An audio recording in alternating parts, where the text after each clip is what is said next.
Bueno, qué bueno que está esto de poder vernos. Estuvo muy buena la idea de iluminar la sala. Bueno, la idea, como decía Agustina ahora, es otra vez los protagonistas, las personas y sus organizaciones.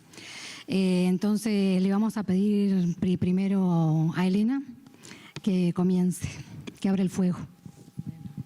Bueno, muchas gracias Gabriela, muchas gracias a todos. Agradecemos enormemente a los integrantes de Familias Presentes que nos invitaran a compartir este seminario tan motivador ante una realidad tan dolorosa, tan necesario para encontrar caminos que alerten a nuestra sociedad, que nos acudan como ciudadanos. Así que gracias por este esfuerzo y por abrirnos esta puerta a todos, ¿no? Por poner el foco en las personas y no en los delitos, en las personas privadas de libertad, en sus familias y en nosotros todos. Solo juntos podremos encontrar un sentido que cambie el resultado final del sistema de justicia, esta barbarie de las cárceles que solo consigue sufrimiento y un abismo como perspectiva de futuro. 15.000 presos es un número intolerable, ¿no? Solo puedo decir que me duelen como madre, como abuela, como parte de esta comunidad que conformamos. No somos quienes, los familiares desaparecidos, para opinar sobre un tema que conocemos muy superficialmente. Pero entiendo que nos invitan no para opinar sobre estrategias, sino para compartir y encontrar apoyo en este camino que nuestras madres también abrieron. Así como ustedes, hoy, ellas, en momentos en que el miedo prevalecía, fueron rechazadas y estigmatizadas por el algo habrán hecho, o el así los criaron, o tantas otras cosas más plasmadas por el miedo.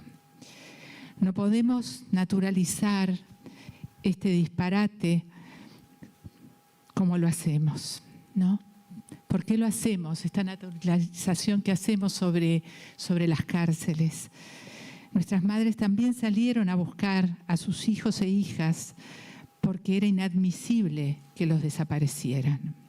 Como hoy es inadmisible que estando presos bajo la responsabilidad del Estado, este Estado aplique la tortura sistemática en sus condiciones de vida y todos finjamos demencia.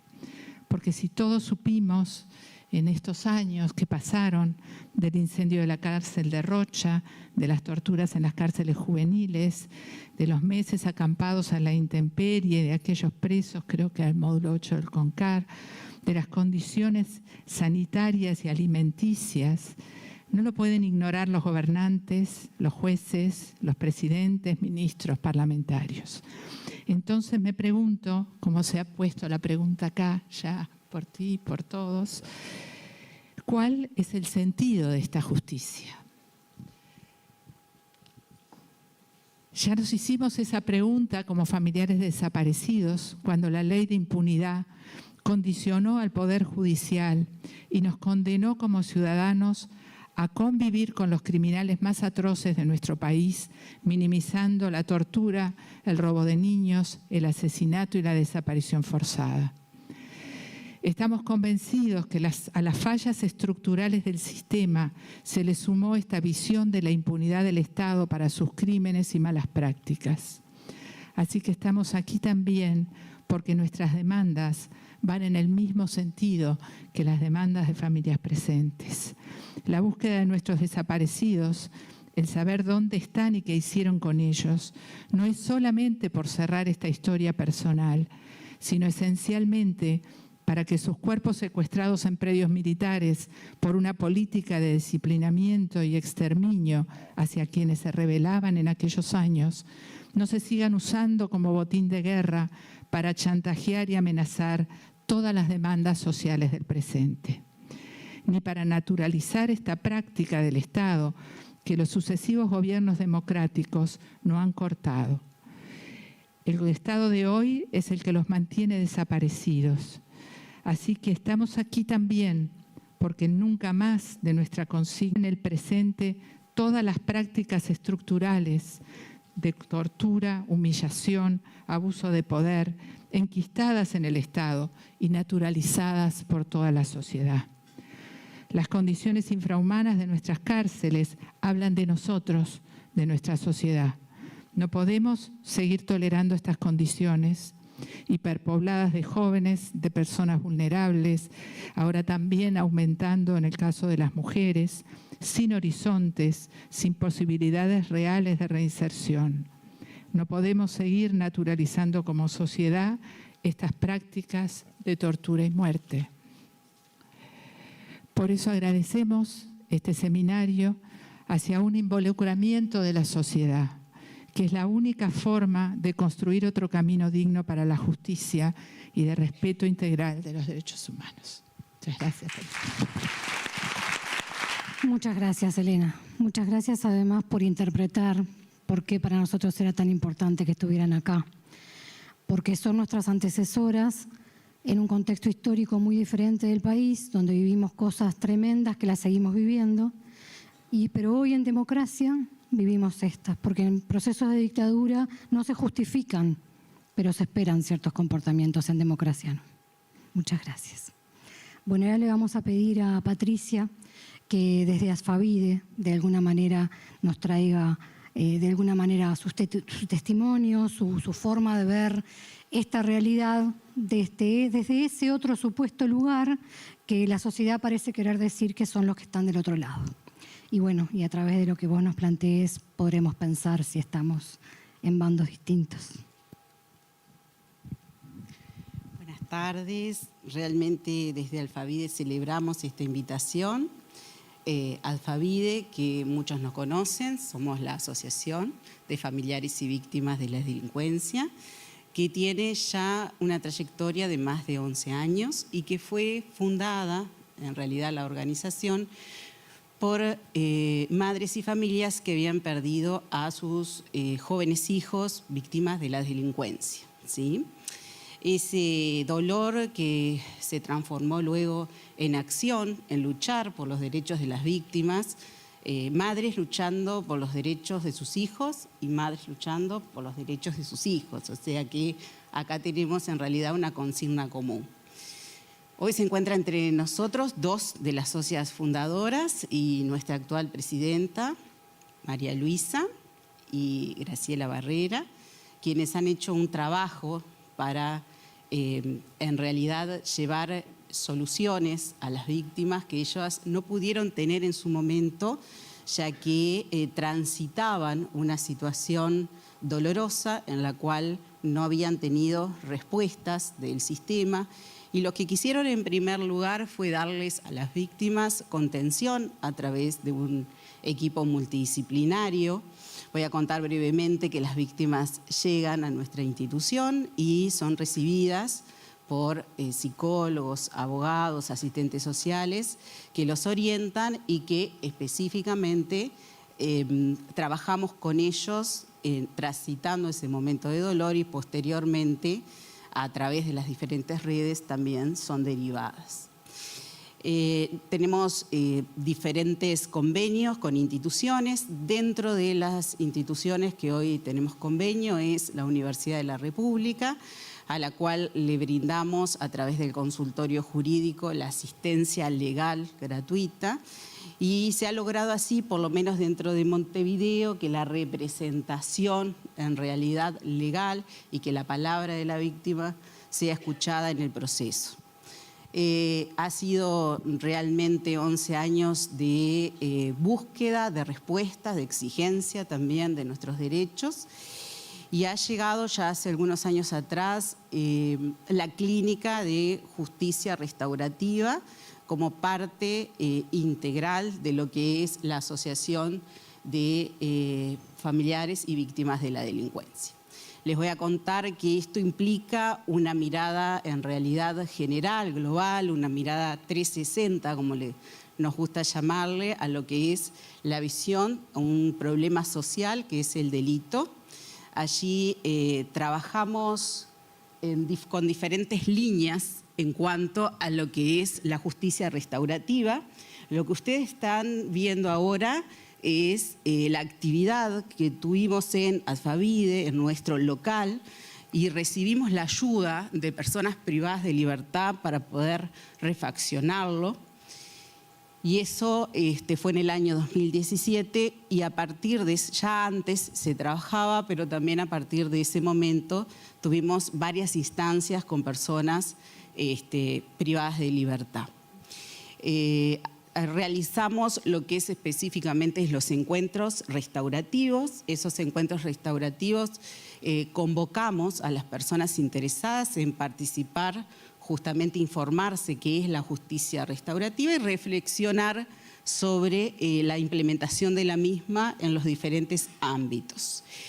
Allí tuvimos en realidad encuentros en donde participaron personas que tenían familiares cumpliendo penas privativas de libertad, víctimas, también víctimas directas del delito, familiares de víctimas, maestros, asistentes sociales, psicólogos, también participaron médicos, escribanos, ¿sí? Y personas que a mí en lo personal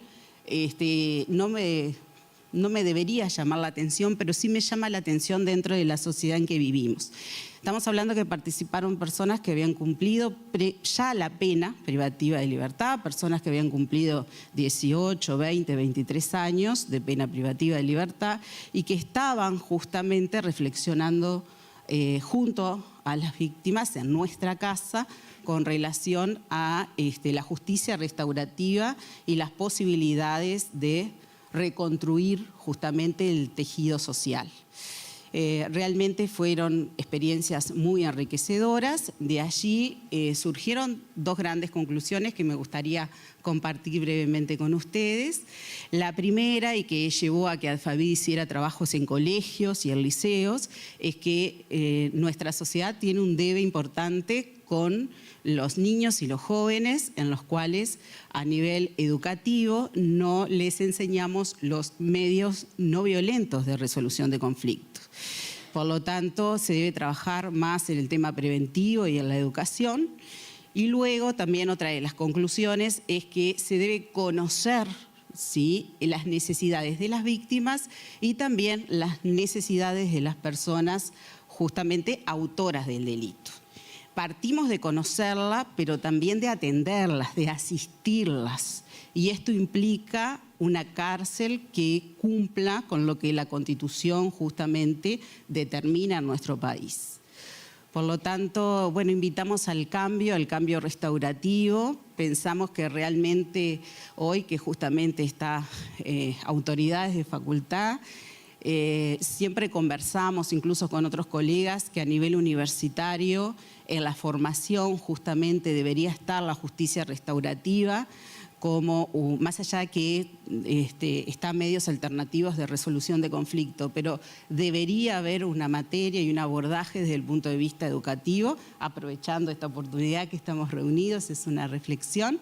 Invitamos al cambio restaurativo y para cerrar justamente quiero compartir con ustedes la frase de Gandhi, que sé el cambio que quieres ver en el mundo. Muchas gracias, Patricia, y quiero hacerle un saludo especial a María Luisa y a Graciela, que están por allí, así como también a Nivia, que está por allá de Crisol.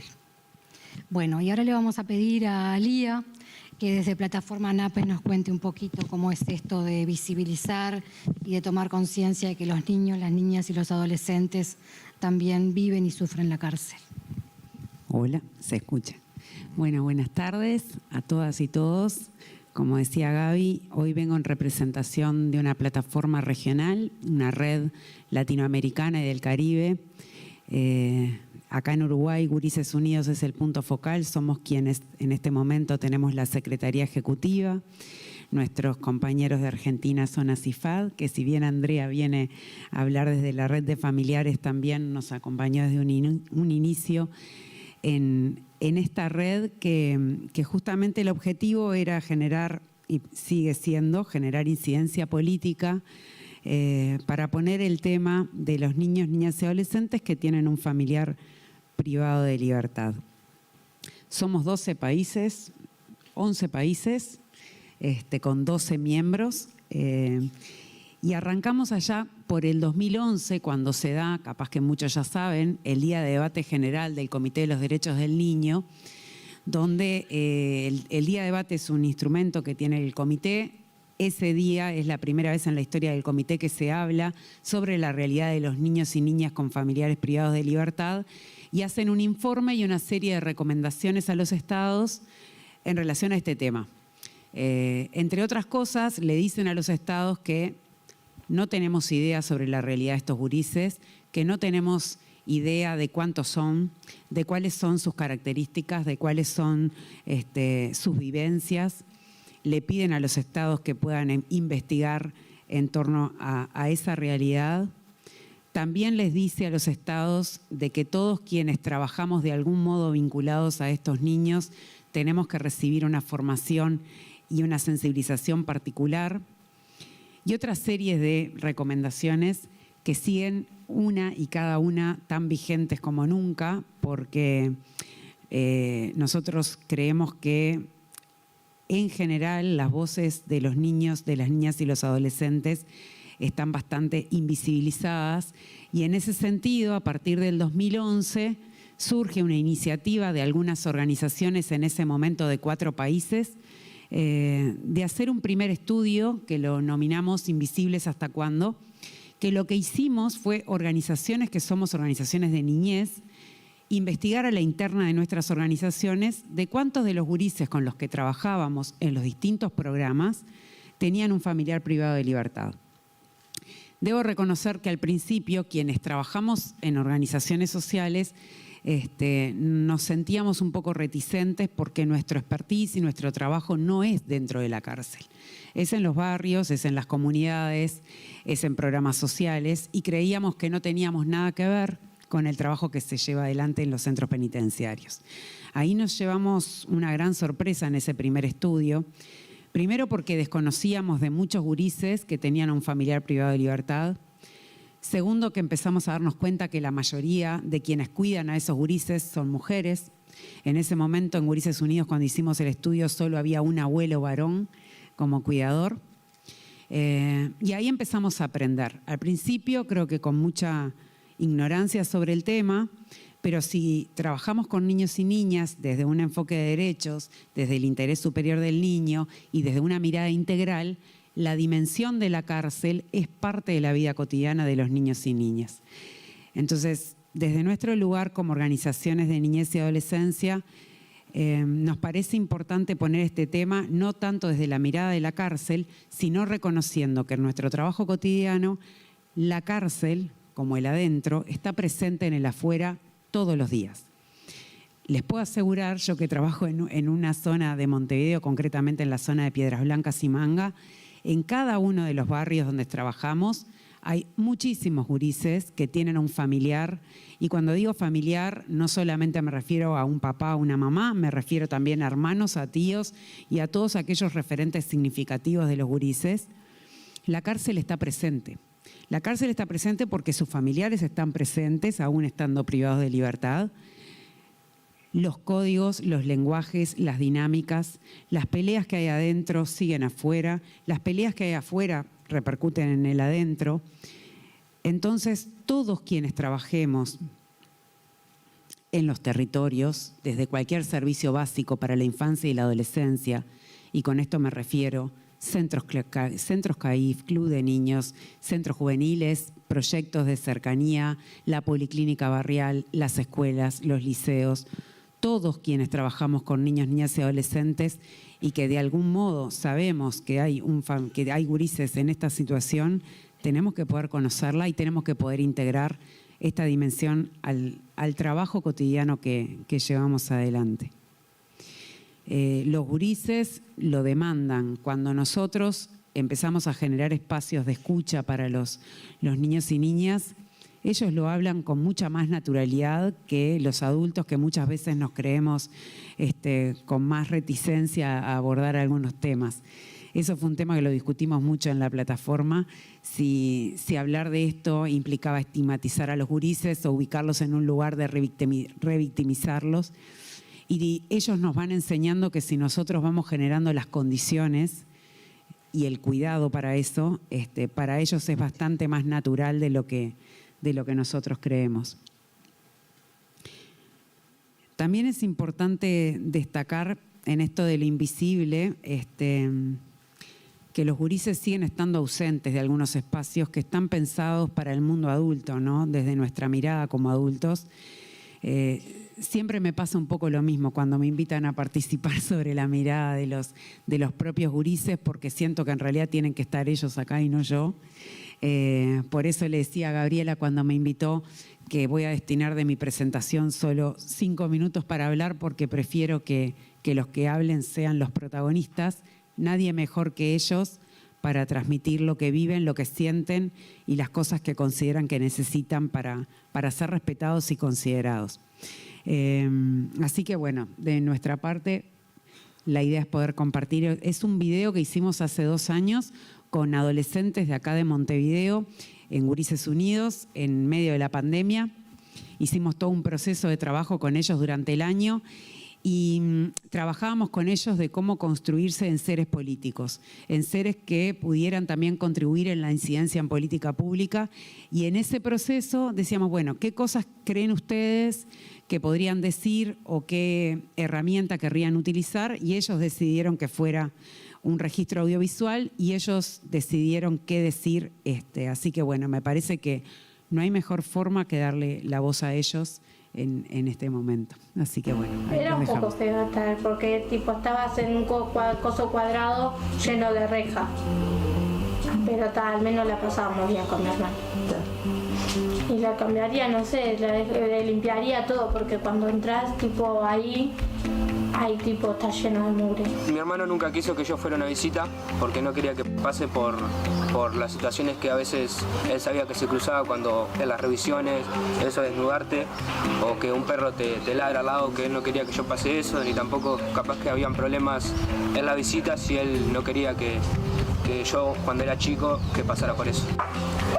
Cuando lo íbamos a visitar era un lugar feo, gris, triste, una cola muy larga para entrar y tal. Entonces yo tenía que esperar a un lado mientras que mi mamá hacía una fila muy larga y si también no teníamos muy claro qué pasaba o no, también en las visitas se complicaba porque mi mamá es una persona mayor de unos 50 años y bueno, entonces se complicaba para ir a verlo, tener las cosas para llevarle y tal, y se le hacía muy difícil conseguir las canastas.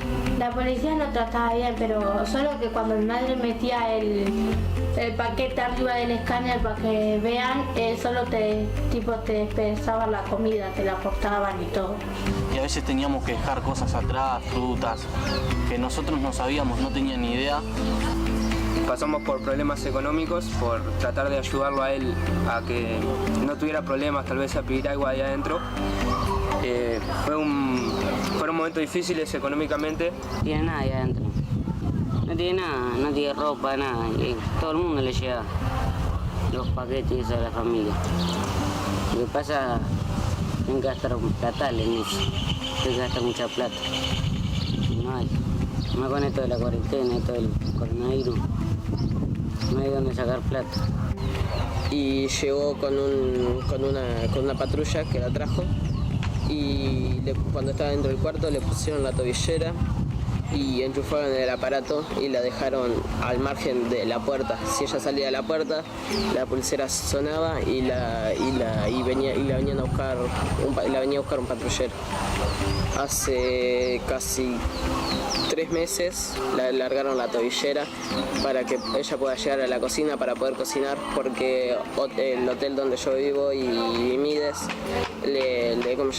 pidieron eso porque el que cocinaba era yo y yo me podía quemar al cocinar ahí, y entonces le pidieron que alargaran la tobillera, pero igual yo sigo haciendo los mandados, cuidando de vez en cuando a mis hermanos y esas cosas. Que ella esté en prisión domiciliaria tiene sus pros y sus contras, como que sus pros pueden ser de que está con nosotros, tipo está en mi casa, a nosotros no nos mandaban a Arlinau, donde yo perdería todo contacto con mis amigos y eso, y mi hermano pasaría mal. Y los contras es que como ella está presa y no puede salir, tengo que estar ayudándola en casi todo, como haciendo los mandados y ayudándola con mis hermanos, y ella no puede, y yo no puedo salir con mis amigos y divertirme como hacía antes. A mi hermana, que está en el CNR, ahora la separaron de la bebé. Ella era sola como la bebé. Mi cuñado cayó preso anteriormente. Y está mal ahora mi hermana. Yo digo que yo la tendrían que tener junta la bebé y a ella, ¿no? Porque es re chiquita, no tiene ni un año la bebé. Yo le diría así como que a lo que mi hermana nunca tuvo presa de mayor y está ella sola con la hija, que quedé en prisión domiciliaria, sí.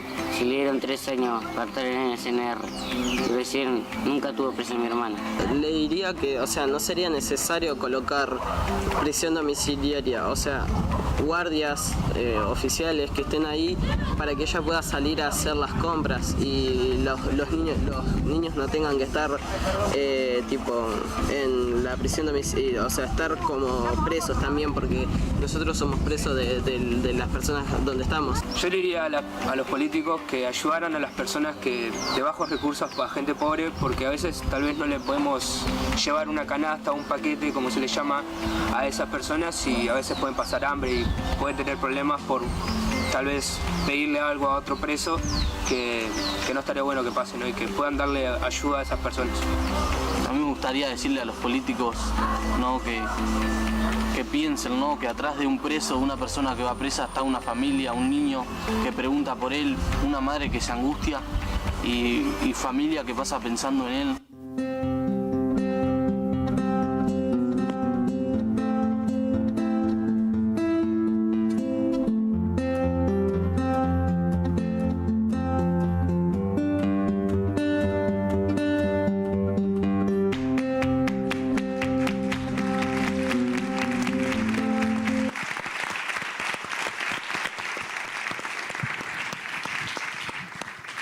Muchas gracias, Lía.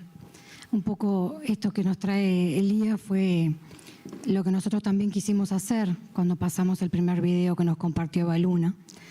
Estar todos acá, de una forma u otra, estar todos presentes. Y también acá estamos los que siempre estuvimos libres, si es que estamos libres. Están acá también personas liberadas, incluso cumpliendo algunas de las tareas vinculadas a la organización del seminario. Hay también estudiantes privados de libertad que con sus salidas transitorias están hoy acá. O sea que podemos convivir, es posible. Le voy a dar la palabra a Andrea para que nos cuente, respira profundo, y nos cuentes de la larga historia de Asifad y de Rimuf. Qué difícil hablar después de los chicos.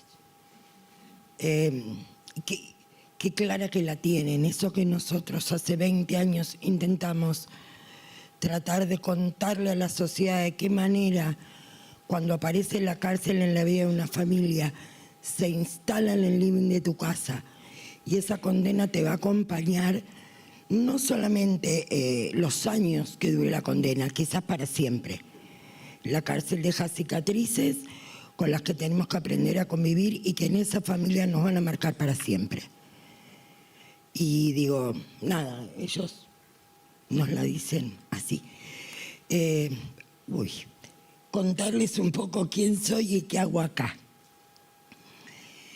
En el año 2004, yo hasta el año 2004 en ese momento tenía 40 años, pero que había vivido 40 años sin saber que la cárcel existía. Existía, pero existía un edificio, no me preocupaba mucho de lo que pasaba ahí adentro. Bueno, no sé, y mis preocupaciones eran otras. Y me esforzaba un montón para pagar una obra social, para que mis hijos puedan ir a una buena escuela. ¿Por qué una obra social? Una obra social porque si mi hijo tenía un accidente, tenía una cobertura médica, si que mis hijos tuvieran una buena educación. Lo que nunca me imaginé es que mi hijo iba a ir a la cárcel y que me tenía que preparar para eso,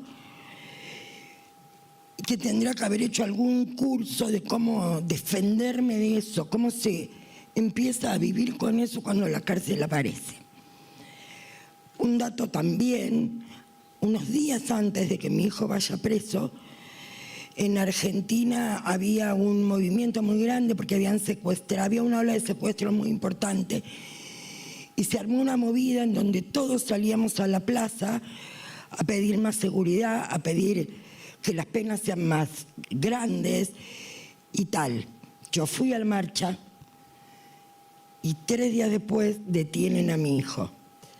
Lo acusaban de haberse robado además 4 empanadas que nunca se robó. Pero frente a este clamor de toda la sociedad, de que estábamos todos inseguros, por la duda los jueces y la prisión preventiva y ante la duda que todo el mundo vaya preso, después vemos. Y le tocó a mi hijo. 6 meses después lo absolvieron. 6 meses porque fue algo que pasó en tiempo récord y además porque yo tenía ciertos recursos y porque aprendí a dónde tenía que ir y cuál era la ruta y porque pude pagar un abogado. Pero la mayoría de los pibes que viven del otro lado, de la General Paz es como un puente que divide la ciudad de la provincia y los que tenemos la suerte de ser rubiecitos y nacer de este lado, corremos una suerte diferente a los que les toca nacer del otro lado.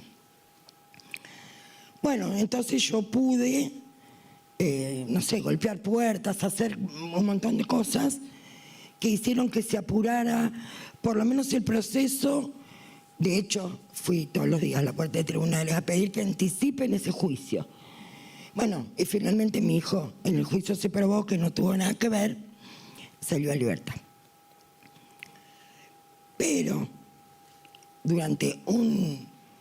lo primero contarles es qué es lo que nos pasa cuando aparece la cárcel. Lo primero que me pasó a mí es que mi mamá, todo el mundo me decía, no hables con nadie de la fila. Esas son todas madres de delincuentes, vayas a saber qué cosas te dicen, no tenés que hablar con nadie. Entonces yo iba y no hablaba con nadie. Le preguntaba al servicio penitenciario y todos me contestaban mal, no entendía, no sabía ni qué ropa ponerme, ni qué horarios, me rompían la torta. Y todo eso lo transitaba en la soledad más absoluta, porque no tenía a quién decirlo. La otra cosa que me surgió era, digo en el trabajo, no lo digo en el trabajo, me van a echar, no me van a echar, ¿qué pasa con esto? ¿Le digo a mis otros hijos que el hermano está preso?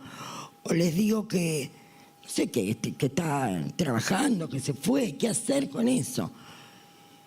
¿Y qué hacer con este dolor inmenso? No solo de tener a mi hijo, sino de pensar que cada día que pasaba mi hijo ahí adentro, de verdad estaba en riesgo su vida.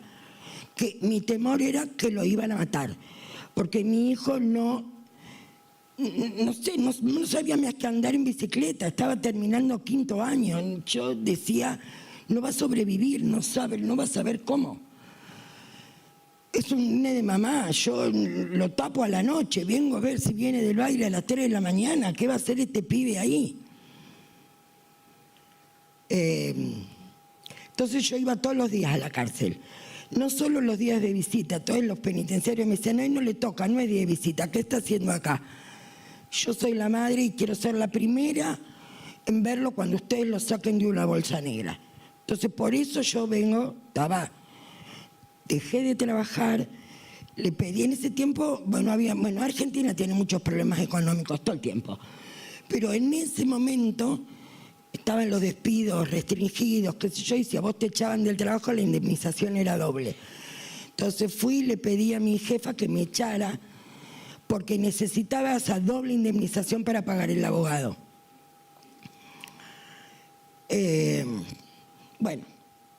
Entre esas cosas que me pasaron, uno de los acuerdos que, ahora en algunas cárceles hay celulares, pero una de las maneras que nosotros tenemos para saber que sobrevivió ese día, que no pasó nada y que es el horario del teléfono, eso es sagrado. Hay un horario que, ponele, a las 5 de la tarde le tocaba a mi hijo, si a las 5:05 mi hijo no llamaba, era que algo había pasado. Yo ya ahí me había hecho medio compañera de las mujeres de la fila. Entonces yo ya sabía quién llamaban a las 5:15. Y llamaba a la de las 5, che, ¿tu hijo te llamó? No, no me llamó. Y así más o menos íbamos sabiendo qué es lo que pasaba. Bueno, pasó un fin de semana, era viernes, y mi hijo no me llamó. Entonces voy hasta espero, lo llamo al abogado, estaba de vacaciones. En Argentina el Poder Judicial trabaja hasta las 1:30 de la tarde. O sea que después de las 1:30 no sabes a dónde vas a ir a buscar ayuda. Y la cárcel no duerme. En la cárcel no hay día ni noche. Y esto tiene que ver con un poco con esto que les contaba, y vayan imaginando de qué manera se te instala. Vos dejás de hacer todo lo que tenés que hacer para estar a las 5, no había tanto celular en ese momento, para estar al lado del celular.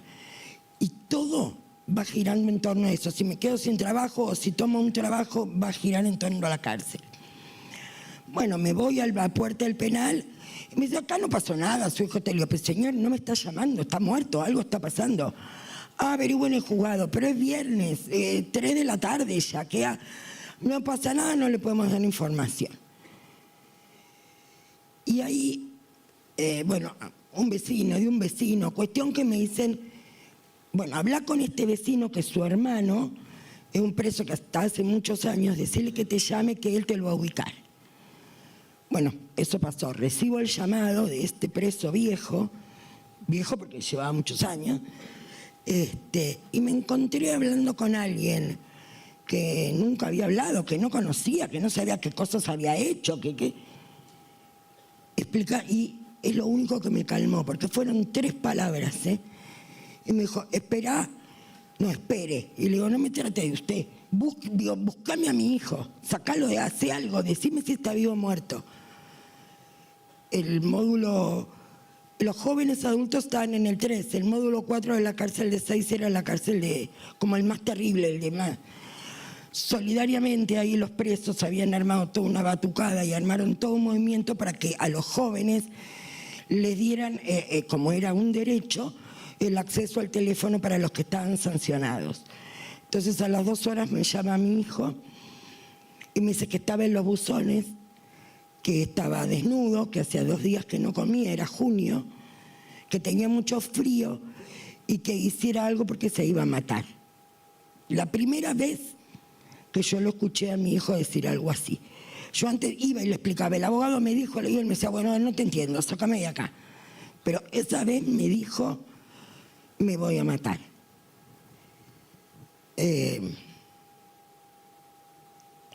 Y entonces me vuelve a llamar Alejo. Era esta. Bueno, cuestión que al rato me llama mi hijo, me dice que había comido, que le habían dado una frazada. Así pasó el fin de semana. Después lo volvieron a su celda. Después vino el juicio. Después a mi hijo lo absolvieron. Volvió a casa. Pero Alejo me llamaba siempre a las 8 de la mañana. Y yo seguía hablando con Alejo a las 8 de la mañana. Un día le dije, bueno, te quiero ir a visitar. Vos hiciste algo por mi hijo, ¿qué puedo hacer por vos? Y me dice, bueno, anda a ver cómo está mi hija, que vive a 2 cuadras de mi casa. Yo ni sabía. Bueno, voy a ver a su hija. Y entonces lo voy a visitar y le llevo una foto de su hija. Finalmente lo seguí visitando, me casé con él. Tenemos...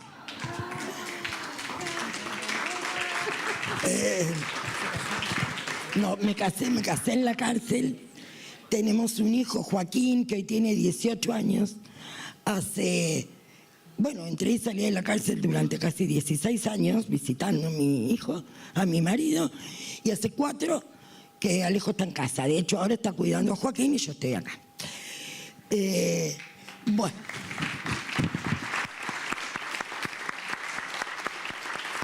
Pero, bueno, esto es un poco como mi historia personal. Pero ¿qué pasó ahí? Una de las cosas que me pasó es que la cárcel me interpeló y me interpeló para siempre. De hecho, yo le pregunté a mi hijo, le digo, Juan, ¿a vos te molesta que yo siga hablando de estos temas? Me dijo, mamá, vos hacé lo que quieras, lo que sientas, lo que tengas que hacer. Para mí, la cárcel me enseñó todo lo que me tuvo que enseñar y yo quiero hacer mi vida por otro lado. Por eso él no participa ni de seminarios ni de cosas, Hoy soy abuela de Juanita, que tiene 2 años. Pero vos hacés lo que necesites hacer. Entonces, en ese camino, cuando Juan recién había salido por ahí, una de las cosas que me preocupaba un montón era cómo acompañarlo. ¿Cómo se acompaña a un hijo que sale de ese lugar? Le pregunto, no le pregunto. Y si me dice que le pegaron, por ejemplo, ¿qué hago? Porque para mí era mi bebé. Yo nunca le había levantado la mano. ¿Cómo otro le iba a levantar la mano? ¿Qué cara iba a poner? ¿Cómo iba a escuchar esa noticia? No sabía qué hacer. Entonces empiezo a buscar oficinas públicas que me pudieran acompañar en ese proceso. Entonces, no sé, voy a la Procuración Penitenciaria. Muy importante lo que usted dice, señora, pero acá nos ocupamos de las condiciones del privado de libertad. Voy al servicio penitenciario. Soy la jardinera del tiempo, sí, para ser más amable. Tendría 5 minutos más. Voy cortito. Entonces, bueno, nada, voy como a muchas oficinas hasta que termino en la CENAF, que es como el INAU. Y ahí me dijeron algo muy concreto. Señor, ármese una ONG porque el Estado no le va a dar eso que necesita. Menos mal que fueron claros, honestos. Y entonces ahí se armó, ni sabíamos lo que era ONG, pero nos juntamos ahí con 4 compañeras y también acá en la universidad pública, ¿no? Vimos por ahí una organización que era de sociólogos y de abogados, que decían que le querían devolver a la sociedad lo que la universidad pública les había dado. Y de verdad que nos ayudaron un montón porque nos enseñaron a organizarnos y todo esto. Al principio lloramos durante 2 años y después fuimos aprendiendo que teníamos derechos. Ahí en ese andar, un día, en un juzgado de ejecución, la conozco a Pato, mi compañera querida que está acá, ella estaba con su bebé en brazos, llorando, explicándole al juez que a su marido lo iban a matar, que estaba en la provincia de Neuquén, a 2.500 kilómetros de Buenos Aires, y me acuerdo el relato que escuché era, cada 2 horas le meten la cabeza en un tanque de agua y lo obligan a tragarse un jabón. Y hasta que el jabón no se acaba, no lo meten y lo sacan. Cuando escuché eso, la agarro por la escalera y le digo, vení, ¿no querés venir el martes a un lugar donde nos juntamos y va a haber una abogada que te va a decir algo? Bueno, desde esa vez, ¿cuántos años tiene Ailey? 20, ya 15. 15 años, esa bebita que hoy tiene 15 años. Y otra cosa que nos pasó es que nunca dejamos de juntarnos los martes a las 5 de la tarde. Siempre nos juntamos los martes a las 5 de la tarde.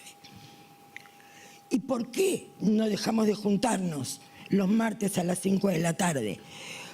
Porque también hay otra lección que aprendimos de las madres. Nosotros sabíamos que había una manera de organización posible, porque las madres nos enseñaron que los jueves ellas estaban en la plaza. A veces, ahora recorro el mundo visitando cárceles, y a veces me preguntan por qué, de dónde nosotros supimos, entendimos, o esta manera de organizarnos. Pues porque tenemos un faro, que fueron ellas, fueron ustedes las que nos fueron enseñando. Con el tiempo, bueno, ahí armamos a CIFAD. A los 3, 4 años conocimos a alguien que nos viene a hablar de nuestros hijos y ahí dijimos, uy, sí, nos preocupan un montón, pero no sabemos qué hacer con eso. Y entonces formamos parte de la plataforma NAPES y anduvimos como 7 años, no sé, acompañando a la plataforma. Y estando en la plataforma, yo fui conociendo familiares de otros países, mujeres. Entonces, y como había aprendido la manera de organizar que tenía la plataforma, dijimos, che, ¿y si armamos una red de organizaciones de familiares? Y eso hicimos, y así se formó REMOVE, que es la Red Internacional de Organizaciones de Mujeres Familiares. Yo les puedo asegurar, digo, yo todo lo que escuché acá eso mismo van a escuchar en Argentina.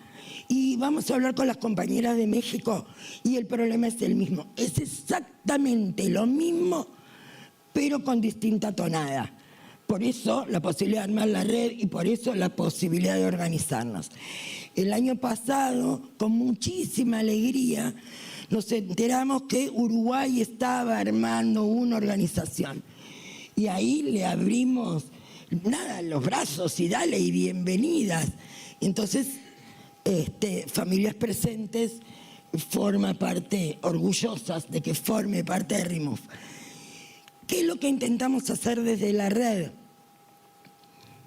Ampliar voces y contar. Hace poco tuvimos audiencia ante la Comisión Interamericana. Nos costó mucho llegar a esa audiencia porque siempre nos daban audiencia con los privados de libertad, con el relator de privados de libertad.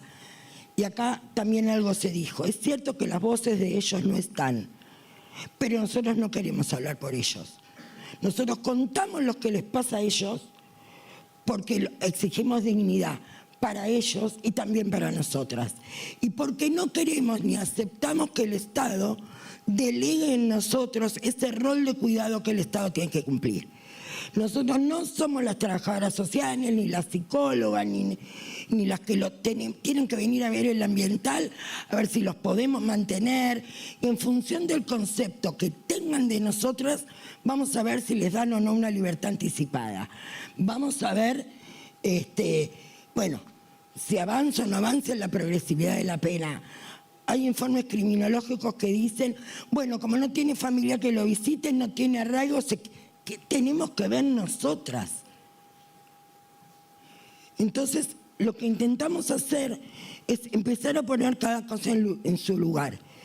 Y ahí empezamos a convocar a los colectivos feministas, a los colectivos que acompañan los derechos de las mujeres, y les decimos, compañeras, no aparecemos en ningún raviol. Mujeres trabajadoras, mujeres migrantes, pero nosotras. Entonces, el motivo de la audiencia tuvo que ver con eso, y con exigir y pedir que hasta que la relatora para las mujeres no nos pueda escuchar, preferíamos esperar. Finalmente, nos dieron esa audiencia en julio, y bueno, y estamos avanzando con algunos acuerdos. Bueno, lo poquito y lo último que tengo que decirles es que el año pasado, no, hace 3 años, el miembro argentino para el Subcomité de Prevención de la Tortura de Naciones Unidas era, un abogado defensor de la Cámara de Casación, se muere. Y recibo el llamado de la Cancillería Argentina, me dicen que había que ocupar el lugar de Mario y que el Estado argentino me ofrecía a mí esa posibilidad de ir, de representar, de ser la representante argentina del Subcomité para las Naciones Unidas. Lo primero que dije es, a mí ese saco me queda grande, yo no sé lo que es esto de las Naciones Unidas y no tengo nada que hacer ahí.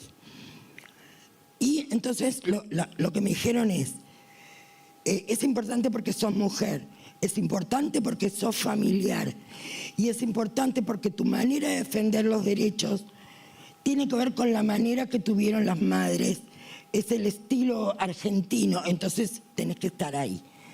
Soy la primer experta, nos dicen expertos, que no es universitaria, que no es, soy familiar y mi expertise tiene que ver con haber entrado, salido, recorrido, caminado cárceles, haber escuchado presos, haber escuchado familias, dialogado con el Estado, ese es todo mi recorrido y eso es lo que estoy haciendo ahí. Y entonces, por este rol, me toca además visitar cárceles y recomendarles ciertas cosas a los estados, cosas que los estados ya saben, porque todo el mundo sabe la situación que tiene en sus cárceles, no es porque yo le venga a recomendar 2 cosas, eso va a cambiar. Sí es cierto que sirve de estándar, sí es cierto que sirve para todos los trabajos que se hagan. Y ahí mi pequeño aporte tiene que ver con que ahora, muy de a poco, en los informes, cada quien que le toca visitar, empieza a aparecer un capítulo sobre mujeres familiares y aparece otro capítulo respecto de los niños. Nadie nunca había mirado qué le pasaba a un niño cuando entraba a la cárcel, cuando la transitaba. Todos los que tenemos que velar para que se cumplan las condiciones de detención y no se vulneren los derechos, había una parte que no habían visto, que era el impacto en las familias, el impacto en los niños. Y otro tema que no es menor y que también estamos recomendando y estamos empezando a visibilizar, los programas de vuelta a casa. No podemos pensar la cárcel si no pensamos en un programa de vuelta a casa. Se habló durante 2 días, yo estuve escuchando, el tema de la crisis carcelaria en Uruguay. No es solo en Uruguay, es en toda la región.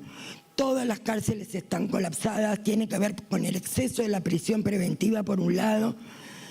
Entonces, sí es cierto que podemos pensar cosas que van a ser parches. Lo que sí tenemos que pensar es que este sistema de castigar, porque la cárcel no es otra cosa, pongámosle los nombres que quieran, estamos sancionando y estamos castigando. Si este sistema nos está dando resultados, a las vistas no, y la única manera es repensar y pensarlo con todos los actores, que esté en la universidad, que estén los familiares, que estén las voces del servicio penitenciario. Tenemos que pensarlo con todos. Al servicio, criticamos un montón al servicio penitenciario. ¿Qué herramientas les damos para que hagan su trabajo si los formamos en la escuela militar para que cuiden la seguridad?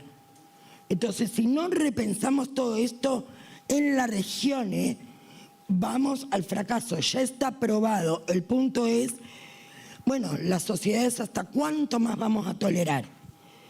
No se puede aprender a jugar a la pelota encerrado en un ascensor. No se puede aprender a vivir en libertad dentro de una jaula. Es imposible. Lo que tenemos que hacer es brindar herramientas, muchas, y de a poco ir andando esos procesos para ver de qué manera se vive en sociedad. Una persona que va presa a los 18 años y sale a los 35, piensen ustedes todo el ejercicio de vivir en libertad que han hecho entre los 18 y los 35. Tuvieron 3 novios, 4 trabajos, se fueron de viaje, volvieron. Un montón de cosas que le vamos a exigir a ese de 35 que vuelva.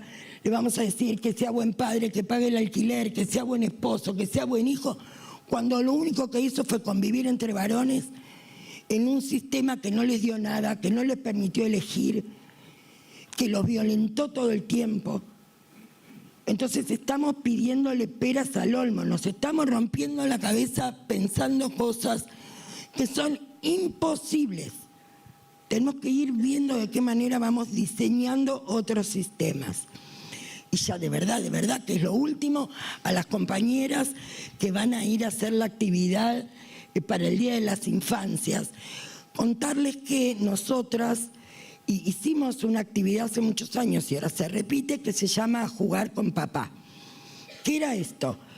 Descubrimos que cuando íbamos con los niños a la visita, los niños quedaban por ahí jugando con una silla, la persona privada de libertad, lo único que hacía el familiar era volvernos locas y preguntarnos por la causa, por esto, por lo otro. Y decir, ¿para qué traje el pibe? Lo hice comer frío, está acá, vos lo querías ver y no jugás con él. Entonces hicimos esta cosa, que era armar un día de visita distinto. Pedimos permiso a las autoridades, armamos tipo una kermés con diferentes puestos y los privados de libertad nos decían, van a traer juguetes, van a traer caramelos, van a traer muy poco, porque se puede jugar con muy poco, no necesitas los mejores juguetes y las mejores cosas. Bueno, hicimos esa actividad, jugamos, jugaron más los presos que los chicos, y después ellos mismos nos fueron pidiendo hablar sobre eso. Y lo que descubrí, lo que nos decían es que nosotros no sabemos jugar, es que nunca jugamos, es que nuestro papá nunca jugó con nosotros. Entonces también ahí empezamos a pensar, bueno, y el rol de la paternidad, ¿Qué pasa con ese que está preso y que sigue siendo el padre de nuestros hijos? Bueno, cosas. Eso lo seguimos, Andrea, mañana con Lía y con las compañeras que van a estar con nosotros. Muchas gracias.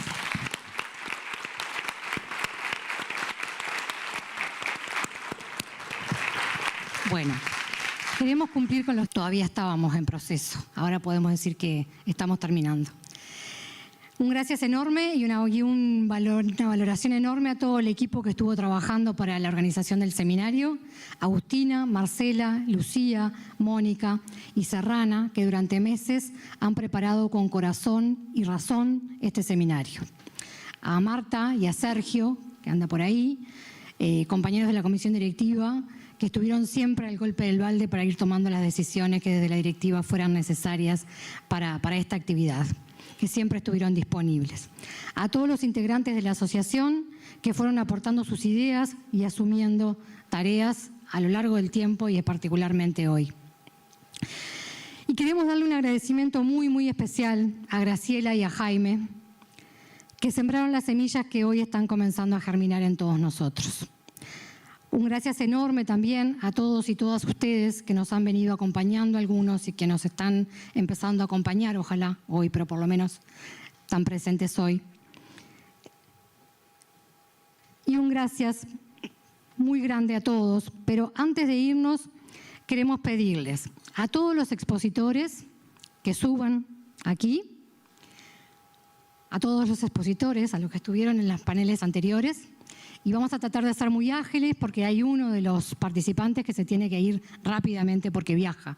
Así que los expositores que están en la sala pierdan la vergüenza y suban al escenario.